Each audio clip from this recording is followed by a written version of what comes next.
যুবকদেরকে উদ্দেশ্য করে বলতে চাই, তোমরা নিজেদের অস্তিত্বের দিকে তাকাও, সে আয়নার দিকে গিয়ে তাকাও, তোমার কপালের দিকে তাকাও, তোমার হাতের দিকে তাকাও, তোমার পায়ের দিকে তাকাও, তোমার গোটা শরীরের দিকে তাকিয়ে দেখো। তুমি তো সেই যুবক যে একা দাঁড়িয়ে সব কিছু ভেঙে চুরমার করে দিতে পারবা, যে একা দাঁড়িয়ে সমাজ পরিবর্তন করতে পারবা, যে একা দাঁড়িয়ে রাষ্ট্র পরিবর্তন করতে পারবা, যে একা দাঁড়িয়ে সমস্ত অন্যায় অবিচারকে ভাসিয়ে দিতে পারবা। তোমাকে কেন টাকার মাধ্যমে কিনে নিয়ে যায়?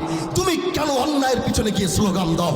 আমি তোমাকে বলতে চাই, তোমার আমার পিছনে আসার দরকার নাই, তোমার আমার সাথে এসে স্লোগান দেওয়ার দরকার নাই। আমি শুধু তোমাকে এতটুকু বলতে চাই, কেন 500 টাকায় তোমাকে পাওয়া যায়, কেন 1 লিটার তেলে তোমাকে পাওয়া যায়, কেন 1000 টাকায় তোমাকে পাওয়া যায়?